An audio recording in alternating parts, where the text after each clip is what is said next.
बिस्मिल्लाहिर्रहमानिर्रहीम अस्सलाम वालेकुम रहमतुल्लाहि व बरकातहू। प्यारे नाज़रीन, कैसे हैं आप सब लोग। उम्मीद करता हूँ कि अल्लाह पाक की रहमतों के ज़रिए से खैर वाफ़ियत से होंगे। दोस्तों, आम का सीज़न जा रहा है। बहुत अच्छे अच्छे आम मार्केट में आए हुए हैं।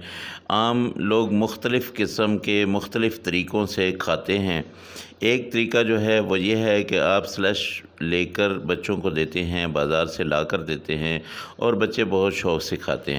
अब आपको बाज़ार से कुछ भी लाने की ज़रूरत नहीं है, मैंगो लेके आएँ और अपने घर में ये बनाएँ। तो हमने लिया यहाँ पे एक आम और इसको मैंने छिलका उतारना है इसको ऊपर से, और इसको पीसेस में काट लेना है, इसको ग्राइंड कर लेना है। इसके अंदर चीनी डाल देनी है, इसके अंदर बर्फ़ डाल देनी है और अच्छी तरह से इसको ग्राइंड कर लेना है। ये आपकी स्लश जो है बिल्कुल रेडी है। कोई और चीज़ डालने की ज़रूरत नहीं है। हाँ, आप इसमें अगर डालना चाहें तो थोड़ा सा सोडा वाटर डाल सकते हैं।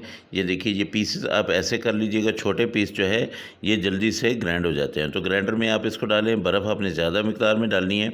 अब इसको आपने अच्छी तरह से ब्लेंड करना है और उसके बाद जब आप देखें कि बिल्कुल ग्राइंड हो चुकी है, बर्फ़ जो है वो मिक्स हो गई है, तो अब आप इसमें गिलासों में डाल दें। लेकिन गिलासों में डालने से पहले आपने यूँ करना है कि ये गिलास जो है इनके ऊपर लेमन लगाएँ और फिर आपने खुले बर्तन में चीनी लेनी है। चीनी जो है ये ऐसे गिलास इसके अंदर आपने ये ऐसे डिप कर देना है और ये देखिए, ये एक प्यारी सी शक्ल, एक खूबसूरत सा गिलास जो है वो आपके लिए रेडी है। ऐसे ही हम दूसरे गिलास को करते हैं कि ये ऐसे किनारों पे आपने ये लेमन लगाया और उसके बाद आपने इसके ऊपर चीनी लगा दी है और इसके बाद आपने इसमें ये स्लश डाल देनी है। बच्चे इतने मज़े से खाएंगे, इतनी ज़बरदस्त चीज़ बन गई है कि आपको बाज़ार से कुछ लाने की ज़रूरत नहीं और बिल्कुल सस्ती तरीन, इसमें कोई केमिकल आपने नहीं डाला है और बच्चों के लिए ये स्लश आपने अपने घर में बना ली है। तो बिल्कुल इसी तरह आप बनाएं और बच्चों को खिलाएं, इंशाल्लाह वो बहुत खुश होंगे और रोज़ाना आपसे स्लश का मुतालबा करेंगे कि रोज़ाना बना के दें। ये बच्चों की एक फ़ेवरेट चीज़ थी, मैंने सोचा आप लोगों के साथ मैं शेयर कर लूँ।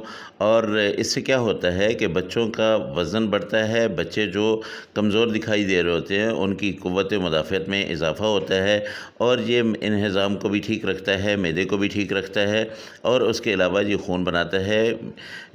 आपके जिस्म में अगर विटामिन ए की कमी है तो उसको ये दूर करेगा। ये आप ज़रूर बनाएं, बच्चों को दें और फिर आप मुझे बताएं कि आपकी ये रेसिपी कैसी बनी। अगर मेरी वीडियो अच्छी लगे तो मेरे चैनल को सब्सक्राइब और मेरी वीडियो को लाइक ज़रूर कर दें। अपनी फैमिली, अपने दोस्तों के साथ ज़रूर इसको शेयर करें और मुझे एक अच्छा सा और प्यारा सा कमेंट दें। अल्लाह पाक की नेमतें, अल्लाह पाक की रहमतें आप सब लोगों के घरों में बारिश की तरह बरसती रहें। जो मेरे दोस्त बेरोज़गार हैं, अल्लाह पाक उनको अच्छा और बेहतर रोज़गार दे। जो दोस्त मेरे बीमार हैं, अल्लाह पाक उनको शिफ़ाए कामिला आजिला अता फ़रमाए। और जो मेरे दोस्त परेशान हाल हैं, अल्लाह पाक उनकी हर मुश्किल को आसान कर दे, हर परेशानी को दूर करे। अगली रेसिपी में फिर मुलाकात होगी। अल्लाह हाफ़िज़। अस्सलामु अलैकुम व रहमतुल्लाहि व बरकातहू।